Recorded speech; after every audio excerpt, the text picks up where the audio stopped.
Hello प्यारे दोस्तों, स्वागत है आप सभी का आपके अपने YouTube चैनल यूनिक हिंट में। तो आज की इस वीडियो में हम अपने 10th क्लास के सेकंड चैप्टर की एक्सरसाइज 2.1 को बिल्कुल अच्छे से कंप्लीट करेंगे।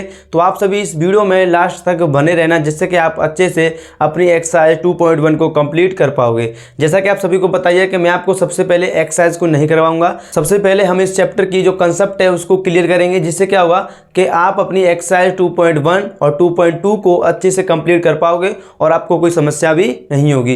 तो आप सभी इस वीडियो में लास्ट तक बने रहना। अगर आपको वीडियो अच्छी लगे तो वीडियो को लाइक कर देना और इस चैनल को सब्सक्राइब जरूर कर लेना, जिससे कि आपको आगे आने वाली वीडियोस भी मिल सकेंगी और आप अपने 10th क्लास के मैथ को अच्छे से कंप्लीट कर पाओगे और अपने बोर्ड एग्जाम में अच्छे से नंबर लेके आ पाओगे। चलो तो अपनी वीडियो को अब हम स्टार्ट करते हैं। तो सबसे पहले तो हम यही जानेंगे कि जो बहुपद होता है वो क्या होता है, यानी बहुपद का मतलब क्या होता है, यानी बहुपद किसे कहते हैं। सबसे पहले तो हम यही जानेंगे। उसके बाद मैं आप सभी को बताऊंगा कि जो बहुपद होते हैं वो कितने प्रकार के होते हैं। उसके बाद में इसकी जो मोस्ट इंपोर्टेंट जो एक डेफिनेशन है, यानी कि एक हेडिंग है, पॉइंट है, वो क्या है, बहुपद की घात। यानी बहुपद की घात हम कैसे निकालेंगे, जो कि आपके एग्जाम में 1 नंबर का क्वेश्चन आता ही आता है। तो हम बहुपद की घात निकालना भी सीखेंगे। और उसके बाद में बताऊंगा मैं आपको शून्यकों की संख्या, यानी कि अगर किसी भी बहुपद में हम शून्यकों की संख्या कैसे ज्ञात कर सकते हैं और किसी भी ग्राफ में हम शून्यकों की संख्या कैसे ज्ञात कर सकते हैं, वो भी मैं आपको अभी सिखाऊंगा। इसके बाद में आपको अपनी जो 2.1 एक्सरसाइज है उसको हम कंप्लीट करेंगे। तो आप सभी इस वीडियो में अच्छे से बने रहिए। तो बहुपद के लिए हमें 2 चीज़ों का पता होना चाहिए। सबसे पहली चीज़ होती है चर पद। कौन सा? चर। यानी कि हमें चर के बारे में पता होना चाहिए। क्या?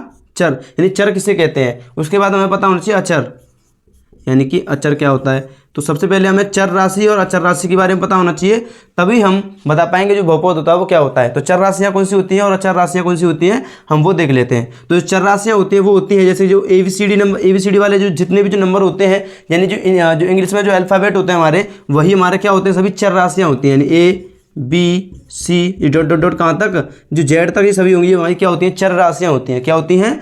चर राशियाँ होती हैं। और अचर राशियाँ कौन सी होती हैं, जितनी भी जो हमारी जो काउंटिंग होती है, यानी गिनती होती है, वो सभी हमारी अचर राशि होती है। यानी 1 2 3 4 डॉट डॉट डॉट, ये सभी हमारी क्या हैं, अचर राशियाँ हैं, अचर राशियाँ। ठीक है। तो चर राशियाँ कौन सी होती हैं और अचर राशियाँ कौन सी होती हैं, हमें ये भी पता होना चाहिए। तो चर राशियाँ भी होती हैं जो जिनकी जो वैल्यू है वो बदलती रहती है। क्या होती है? बदलती रहती है। कभी एक की वैल्यू 2 आएगी, कभी एक की वैल्यू 4 आएगी। जैसे कि हम जब हम प्रश्नों को सॉल्व करते हैं तो वहाँ पे कभी x की वैल्यू 5 आती है, कभी x की वैल्यू 2 आती है। तो ये क्या होगी, चर राशि, यानी कि ये राशियाँ इसकी बदलती रहती हैं। क्या? इसका जो मान होगा वो क्या होता है, बदलता रहता है। इसके बाद अचर राशि, यानी जो अचर राशियाँ होती हैं उनकी जो वैल्यू होती है वो फिक्स होती है, यानी अचर होती है। कैसी होती है? अचर। यानी कि ये कभी बदलती नहीं है, यानी कि एक हमेशा एक ही रहेगा, एक को हम कभी 2 नहीं बोल सकते, यानी कि ये फिक्स होता है। अचर राशियाँ फिक्स होती हैं और जो चर राशियाँ होती हैं वो फिक्स नहीं होती हैं। इनकी जो वैल्यू होगी, इनका जो मान होगा वो बदलता रहता है। तो अब मैं आपको बताता हूँ कि बहुपद इससे कैसे बनेगा। इन दोनों का जो समूह होगा, इन दोनों से जो नंबर जो एक बहुपद बनेगा उसी को हम क्या बोलेंगे, बहुपद कहेंगे। जैसे मैंने यहाँ पे लिख दिया एग्जाम्पल के लिए, जैसे मैंने मान लो आपके सामने यहाँ पे लिख दिया 5x। तो यहाँ पे देखो ये जो दोनों आनी चाहिए, इसके अंदर क्या आनी चाहिए, दोनों चीज़ें इसके अंदर आनी चाहिए। चर राशि भी आनी चाहिए और अचर राशि भी इसके अंदर आनी चाहिए। तो यहाँ पे जो x है हमारा, ये क्या है, एक चर राशि है। कैसी? चर राशि। और यहाँ पे हमारा 5 है वो क्या है, एक अचर राशि है। तो मैं यहाँ से ये पता चला कि चर तथा अचर राशियों के समूह को हम क्या कहते हैं, बहुपद कहते हैं। चर तथा अचर राशियों के समूह को हम बहुपद कहते हैं। यानी कि ये हमारा क्या होगा, बहुपद होगा। जैसे हम इसके अलावा भी एग्जांपल में क्या लिख सकते हैं, जैसे मैंने यहाँ पे लिख दिया 7x, ये भी हमारा क्या होगा, बहुपद होगा। मैं लिख दिया यहाँ पे 5a, ये भी हमारा क्या होगा, एक बहुपद होगा। तो इसी प्रकार से ये हमारी डेफिनेशन है। यानी कि आपको चर राशियों के बारे में भी पता चल गया, अचर राशियों के बारे में भी पता चल गया और जो बहुपद होता है उसके बारे में भी पता चल गया। तो एक बार दोबारा से मैं आपके सामने रिपीट कर देता हूँ। चर राशियाँ क्या होती हैं, जिनकी वैल्यूज बदलती रहती हैं। क्या होती हैं? चर राशियों की जो वैल्यू बदलती रहेंगी उन्हें हम चर राशियाँ बोलते हैं। और जिनकी वैल्यूज नहीं बदले, जैसे यहाँ पे 2 है तो 2 की वैल्यू हमेशा 2 ही रहेगी, तो ये हमारी अचर राशियाँ होती हैं। ठीक है। इसके बाद मैंने आपको बहुपद के बारे में क्या बताया, चर तथा अचर राशियों के समूह को हम क्या बोलते हैं, बहुपद कहते हैं। यानी कि जब हमारे पास एक चर राशि एक अचर राशि होगी तभी हम एक बहुपद बना सकते हैं। अगर आपके पास में केवल कोई अचर राशि है तो वहाँ पे उसका कोई बहुपद नहीं बनेगा। तो मुझे लगता है कि आपको यहाँ तक अच्छी से समझ में आ गया होगा। अब हम बढ़ते हैं अपने आगे की डेफिनेशन पे। वो क्या है, बहुपद के प्रकार, यानी जो बहुपद होते हैं ये कितने प्रकार के होते हैं उसको जानते हैं। तो बहुपद 2 प्रकार से बांटे जाते हैं, यानी कि बहुपद 2 प्रकार से बांटे जाते हैं। कितने प्रकार से? 2 प्रकार से। तो इसका पहला प्रकार है वो क्या है, वो है घात के आधार पर। किसके आधार पर? ये घात के आधार पर बांटे जाते हैं और पद के आधार पर बांटे जाते हैं, यानी कि दो प्रकार से बांटे जाते हैं, घात के आधार पर और पद के आधार पर बहुपद बांटे जाते हैं। जैसे कि मान लो आपके सामने मैंने एग्जांपल लिखा घात के आधार पर, जैसे मैंने यहाँ पे लिखा 5x + 2, मैंने आपके सामने एक एग्जाम्पल लिखा, आप बताओ जी कौन सा बहुपद है। तो ये घात के रूप में हम इसको अगर बताएंगे तो ये क्या है, रैखिक बहुपद है। कैसा, रैखिक। रैखिक का मतलब होता है जिसके अंदर एक घात हो। कितनी घात हो, एक। तो यहाँ पे एक घात है, एक्स के ऊपर कितनी घात है, कोई घात नहीं है, उसका मतलब होता है एक घात। ठीक है, एक्स के ऊपर यहाँ पे जो चर राशियां होंगी उन्हीं की घात को देखेंगे और किसी भी नंबर को यहाँ पे हम नहीं देखेंगे। तो यहाँ पे क्या है, ये एक रैखिक बहुपद है। कैसा, रैखिक, यानी कि एक घात वाला बहुपद है। इसके अलावा जैसे मैंने आपके सामने एग्जांपल लिख दिया, आप सभी बताना अच्छे से, मैंने यहाँ पे लिख दिया 3x³ + 5x + 4x⁴ + 2। अब इसको हमें बताना है कि बताओ ये कौन सा बहुपद है, किस प्रकार का बहुपद है। तो यहाँ पे देखो घात 3 भी है, घात यहाँ पे 1 भी है और घात यहाँ पे 4 भी है। तो यहाँ पे हमेशा आपको ध्यान देना है जो सबसे बड़ी वाली घात होगी उसी को हम यहाँ पे डिनोट करेंगे, उसी से हम बताएंगे कि ये कौन सा बहुपद है। तो यहाँ पे सबसे बड़ी घात क्या है, हमारी 4। तो ये कौन सा बहुपद है, 4 घात वाला बहुपद। ठीक है, तो ये 4 घात वाला बहुपद है। अगर यहाँ पे मान लो यहाँ पे 4 नहीं होता और यहाँ पे केवल ये 2 होता, क्या होता, 2, तो हमारा ये कौन सा बहुपद होता, त्रिघात बहुपद हो जाता। कौन सा, त्रिघात, क्योंकि यहाँ पे 3 घात सबसे बड़ी होती तो हमारा त्रिघात बहुपद हो जाता। तो यहाँ पे मुझे लगता है कि आपको अच्छे से ये क्लियर हो गया होगा कि घात के रूप में हम कैसे पहचानेंगे कि ये एक घात वाला बहुपद है कि दो घात वाला कि त्रिघात बहुपद है। इसके अलावा पद के रूप में कैसे पहचानेंगे कि हमारा ये किस प्रकार का बहुपद है, तो उसके लिए आपको ध्यान देना है। जैसे कि मैं मान लो मैंने यहाँ पे लिख दिया 5x, तो ये क्या है, एक पद वाला बहुपद है। कौन सा पद वाला, एक पद, यानी कि इसमें एक ही पद है। इसके अलावा जैसे मैंने मान लो यहाँ पे लिख दिया x + 3x² + 1, तो ये कौन सा बहुपद है, यानी 3 पद वाला बहुपद है। इसमें कितने पद हैं, 1 2 3,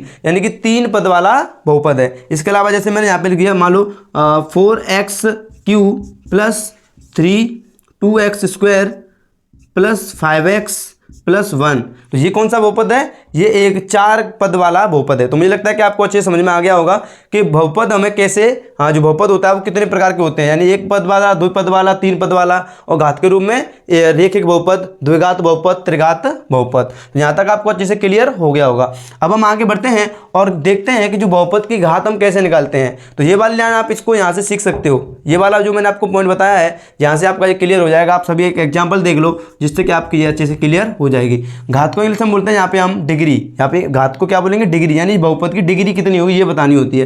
जैसे कि मैंने मान लो यहाँ पे लिख दिया 4x² + 2x + 1, यहाँ पे हमें बताना है, बताओ कि इस बहुपद में, यानी कि इस द्विघात बहुपद में जो बहुपद की घात है वो क्या है, बहुपद की घात क्या है। तो आप सभी को मैंने भी बताया कि सबसे जो बड़ी वाली घात होगी उसी को हम यहाँ पे घात मानेंगे। तो इस जो बहुपद की जो घात होगी वो क्या होगी, 2 होगी। इस बहुपद की घात क्या होगी, 2। आपको अच्छे से क्लियर हो गया होगा। जैसे मान लो कोई और एग्जाम्पल है, मैं यहाँ पर 5x⁵ + 6x⁵ तो यहाँ पे आप बताओ कि जो बहुपद की घात क्या है। तो यहाँ पे बहुपद की घात सबसे बड़ी कौन सी है, x की घात 6। तो यहाँ पे जो हमारी घात हो जाएगी वो हो जाएगी कितनी, 6, यानी कि इस बहुपद की घात कितनी हो जाएगी, 6 हो जाएगी। तो आप सभी अच्छे से सीख गए होंगे कि बहुपद की घात को हमें किस प्रकार से निकालना है, कैसे ज्ञात करना है। अब इसके बाद आगे देखते हैं हम अपने शून्यकों की संख्या। आप सभी को मैं बता दूं जो हमारी 2.1 एक्सरसाइज है उसमें हमें यही पूछा है कि जो हमारे ग्राफ हैं उसमें ग्राफ दिए हुए हैं और उसमें पूछा है कि बताओ कि शून्यकों की संख्या क्या होगी। ठीक है, तो यहाँ पे मैं आपको ग्राफों में भी शून्यकों की संख्या निकालना सिखाऊंगा और मैं आपको जो बहुपद होंगे उनमें भी शून्यकों की संख्या निकालना सिखाऊंगा। तो आप सभी अच्छे से इस वीडियो को देखते रहिए। जैसे कि मान लो यहाँ पे हमें शून्यकों की संख्या निकालनी है, तो जैसे मैंने कोई बहुपद लेते हैं, पहले बहुपद में सीखते हैं। जैसे कि मान लो मैंने यहाँ पे किया 5x + 1, इसमें हमें बताना है कि बताओ बहुपद की घात क्या होगी।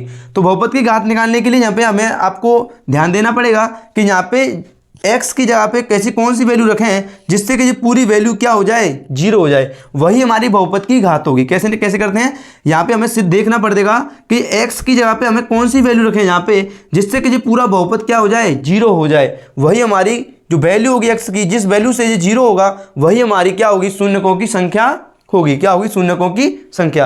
एक तरीका तो ये होता है, और इसकी ट्रिक होती है, उससे आपको करोगे तो आपका आंसर बहुत ही जल्दी से आएगा।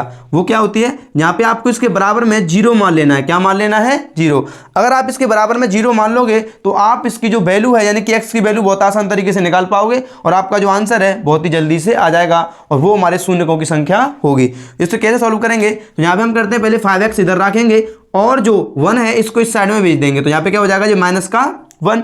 अब क्या करते हैं, अब जो यहाँ पे 5 दिख रहा है इसको भी हम नीचे भेज देते हैं। कहाँ भेज देते हैं? नीचे भेजेंगे। यहाँ पे देखो तो ये हो गया -1 अपॉन में आ जाएगा 5, यानी कि इस जो सवाल है इस वाले में, इसमें जो शून्यकों की संख्या है वो क्या है? -1/5 इसमें शून्यकों की संख्या है, यानी कि एक शून्यक है इसमें, और वो क्या है? -1/5। अब देखो मैं आपको ये क्लियर करके भी बता देता हूँ, सिद्ध कर देता हूँ जो हमने किया है वो x की वैल्यू सही है या गलत। आपको जो x की वैल्यू है वो इस समीकरण में रखनी है।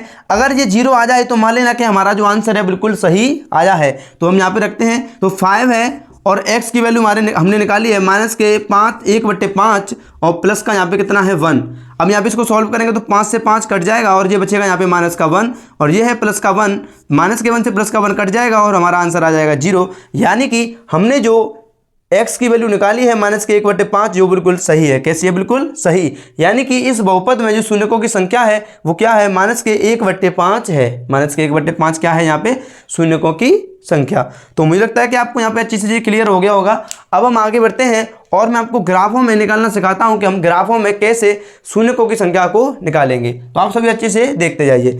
जैसे कि मान लो यहाँ पे मैं आपके सामने कोई ग्राफ लिख देता हूँ, ठीक है, और इस ग्राफ में हमें बताना है, मैंने आपके सामने एक ग्राफ रख दिया और आपको इसमें बताना है कि बताओ इस ग्राफ में शून्यकों की संख्या क्या होगी? किसके? जी यहाँ पे x है, ये y है, ये x डैश और ये y डैश। हमें इसमें बताना है कि बताओ इसमें शून्यकों की संख्या क्या होगी। वो अलग से भी पूछ सकता है कि वो px, जैसे हम इसको मानेंगे तो यहाँ पे हो जाएगा px और ये हो जाएगा हमारा qy, ठीक है। तो यहाँ पे वो px में शून्यकों की संख्या पूछेगा तो हम क्या करेंगे, जो जितने भी बार जो इससे टच हो रहा होगा, किससे? यहाँ पे इससे। देखो जो हमारी लाइन है वो ग्राफ है जो किससे टच हो रहा होगा? एक्स अक्ष से टच हो रहा होगा, जितनी बार उतने ही यहाँ पे शून्यकों की संख्या होगी। तो यहाँ पे एक्स अक्ष के अनुदिश अगर हम निकालेंगे तो जो शून्यकों की संख्या होगी वो कितनी होगी? शून्यकों की संख्या यहाँ पे हमारी निकल के आएगी 3। कितनी निकलेगी? 3, क्योंकि यहाँ पे 3 बार टच हो रहा है, ठीक है। अगर वो वाई अक्ष के अनुदिश पूछेगा तो यहाँ पे हम जितनी बार वाई अक्ष से टच होगा उतने ही यहाँ पे वाई जो शून्यक होंगे वो निकलेंगे।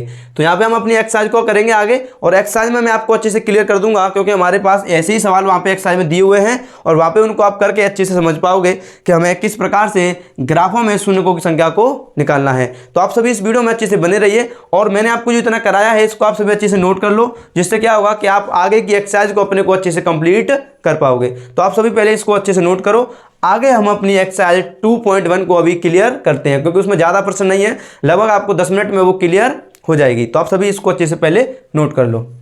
तो ये रही हमारी 2.1 एक्सरसाइज, जिसमें कि केवल एक प्रश्न है और उसके 6 पार्ट दिए हुए हैं, और इसमें हमें केवल शून्य के ही बताने हैं कि इसमें जो शून्य के हैं वो कितने होंगे। और आप सभी के मन में एक डाउट आ रहा होगा कि जो मेरी टी शर्ट है वो चेंज कैसे होगी। तो जो फ़ोन है वो बहुत ज़्यादा हीट हो रहा था, गर्मी बहुत ज़्यादा थी, टेम्परेचर की वजह से जो मेरा फ़ोन है वो हीट हो गया, और हीट होने के कारण जो वीडियो है वो बहुत ज़्यादा ख़राब बनी। मैंने उस वीडियो को जब बाद में देखा तो जो वीडियो कैसी हो चुकी थी ख़राब, यानी कि वीडियो में बार बार पे वीडियो रुक रही थी और अच्छे से आवाज़ आगे पीछे हो गई। इसलिए मैं इस वीडियो को अब दूसरे दिन बना रहा हूं, जो कि वीडियो अब आपको आज मिल जाएगी। तो आप सभी अच्छे से देखते रहिए। तो हमारी जो 2.1 एक्सरसाइज है उसमें केवल ये एक ही प्रश्न है। हमें इसमें उसने क्या बोला है? उसने बोला है किसी बहुपद px के लिए y बराबर px का ग्राफ नीचे आकृति 2.10 में दिया है, ठीक है। प्रत्येक स्थिति में px के शून्यकों की संख्या ज्ञात कीजिए। तो आप सभी को मैं बता दूं, आप सभी को एक जो बुक जरूर ले लेनी है, ठीक है। तो यहाँ पे हमें px के शून्यक बताने हैं, और जो बुक है वो कौन सी है? एनसीईआरटी वाली सरकारी वाली बुक है, जो कि आप सभी को जरूर खरीद लेनी है। जिससे क्या होगा कि आप अच्छे से अपने प्रश्नों को पढ़ के अच्छे से अपने कंप्लीट मैथ को कंप्लीट अच्छे से कर पाओगे, ठीक है। तो आप सभी इस बुक को जरूर खरीद लेना, क्योंकि जो बुक ज़्यादा की नहीं आएगी, 60 से 70 रुपये में जो आपको बुक मिल जाएगी, ठीक है। तो यहाँ पे हम अपनी एक्सरसाइज को अब कंप्लीट करते हैं। तो इसमें क्या है, जो पहला प्रश्न है वो क्या कह रहा है? जैसा कि मैंने आपको बताया कि px के अनुदिश हमें क्या बताना है, इसमें शून्यकों की संख्या बतानी है। मैं आपको पहले सिखा चुका हूं कि हमें किस प्रकार से शून्यक ज्ञात करने चाहिए। तो जितनी बार जो ग्राफ होगा एक्स अक्ष से टच होगा, जितनी बार एक्स अक्ष से टच होगा उतने ही यहाँ पे हमारे क्या होते हैं, शून्य तो होते हैं। तो इसकी अगर बात करें हम यहाँ पे, तो इसमें देखो जो ग्राफ है वो एक्स अक्ष से एक भी बार टच नहीं हो रहा है, तो इसलिए यहाँ पे कितने शून्य होंगे, यानी जो शून्य होंगे वो हमारे जीरो होंगे। कितने होंगे, जीरो शून्य, यानी कि इसमें कोई भी शून्यक नहीं होगा। इसके बाद बात करते हैं आगे दूसरे वाले में कि इस दूसरे वाले बहुपद में, यानी दूसरे वाले इस ग्राफ में कितने शून्यक हैं। तो यहाँ पे इसको आप जब ग्राफ को देखोगे तो ये केवल एक बार टच हो रहा है, यहाँ पे कितनी बार, एक बार टच हो रहा है एक्स अक्ष से, तो यहाँ पे जो शून्यकों की संख्या होगी वो एक हो जाएगी। तो मुझे लगता है कि आपको अच्छे से समझ में आ रहा होगा। इसके बाद देखते हैं जो हमारा तीसरा ग्राफ है उसमें क्या कह रहा है, उसमें कह रहा है आपको ये ग्राफ सीधा दिख रहा होगा, तो जितनी बार एक्स अक्ष से टच होगा उतने ही यहाँ पे क्या होंगे, शून्यक होंगे। यहाँ पे देखो, यहाँ पे एक्स एक बार एक्स से यहाँ पे टच हो रहा है, एक बार यहाँ पे टच हो रहा है और एक बार यहाँ पे टच हो रहा है, यानी कि 3 बार टच हो रहा है यहाँ पे। कितनी बार, 3 बार। तो इसमें जो शून्यकों की संख्या होगी वो कितनी हो जाएगी, 3 हो जाएगी। तो इस वाले में शून्यकों की संख्या 3 हो जाएगी, जो कि आप सभी को अच्छे समझ में आ चुका होगा। इसके बाद देखते हैं अगला वाला प्रश्न, यानी जो फोर्थ पार्ट है, इसका फोर्थ पार्ट है, उसमें क्या कह रहा है वो, उसमें कह रहा है यहाँ पे आप सभी इस ग्राफ को देखो तो यहाँ पे आपको सीधा सीधा दिख रहा होगा कि 2 बार टच हो रहा है। कितनी बार, 2 बार टच हो रहा है, तो इसमें जो शून्यकों की संख्या होगी वो कितनी हो जाएगी, 2 हो जाएगी। कितनी, 2। बस आपको इसमें आंसर देने हैं कि इसमें जो शून्यक है वो कितने हैं, बस बताना है और इसमें कुछ भी एक्स्ट्रा आपको नहीं करना है। इसके बाद आपको ये थोड़ा सा दिख रहा होगा, इसमें हमें शून्यकों की संख्या बतानी है। तो यहाँ पे आप सभी देखो, एक बार यहाँ पे टच हो रहा है, एक बार यहाँ पे, एक बार यहाँ पे और एक बार यहाँ पे ये टच हो रहा है। तो मुझे लगता है कि आपको अच्छे से समझ में आ गया होगा कि अब आप काउंट करो इसमें कितने शून्यक हैं, 1 2 3 4, यानी कि 4 बार टच हो रहा है, तो इसमें जो शून्यकों की संख्या होगी वो भी कितनी हो जाएगी, 4। इसके बाद जो हमारा लास्ट प्रश्न है, इस वाले प्रश्न को आप सभी करना और मेरे को कमेंट में आंसर बताना, क्योंकि जिससे आपको भी पता चलेगा कि हम इस प्रकार के जो ग्राफ हैं इसके शून्यक, ग्राफों में शून्यक निकाल पा रहे हैं या नहीं। अगर आप ये नहीं आता है तो आप सभी मेरे को कमेंट में पूछना, मैं आगे वाली अगली क्लास में आपको इसको समझा दूंगा या आप सभी को कमेंट में ही बता दूंगा कि इसमें जो शून्यक हैं वो कितने हैं और क्यों हैं। तो आप सभी इसका आंसर मेरे को कमेंट में देना। कहाँ पे देना, कमेंट में। आप सभी मेरे कमेंट में आप सभी इसका आंसर मेरे को बताना कि इसमें जो शून्यक हैं वो कितने हैं, इसमें शून्यकों की संख्या कितनी है। तो आप सभी कमेंट में मेरे को आप इसको जरूर बताना। तो मुझे लगता है कि आपको अच्छे समझ में आ गया होगा कि हमें शून्यक के जो ग्राफ होते हैं उसमें शून्यक किस प्रकार से निकालने चाहिए। तो इसके बाद मैं आप सभी को बता दूं, आप सभी इस वीडियो को शेयर जरूर कर देना।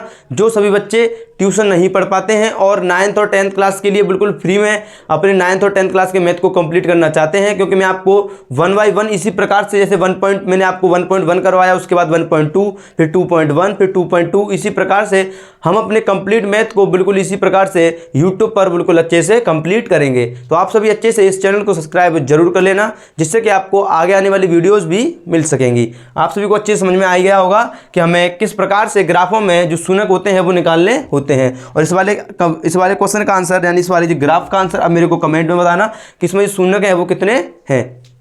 तो इसी और आपको मैं एक बात और बता दूं, तो आप सभी की जो मैंने आपको भी बोला कि आप सभी इस बुक को जरूर खरीद लेना, आप सभी इस बुक को जरूर खरीद लेना, क्योंकि ये बुक ज़्यादा की आपको नहीं मिलेगी। आपको नॉर्मली 60 से 70 रुपये में मिल जाएगी। कोई ये प्राइवेट बुक नहीं है जो कि आपको 300 से 400 रुपये में मिले, ये आपको 60 से 70 रुपये में मिल जाएगी, सिर्फ और सिर्फ 60 से 70 रुपये में। ठीक है, तो आप सभी इस बुक को जरूर परचेस कर लेना।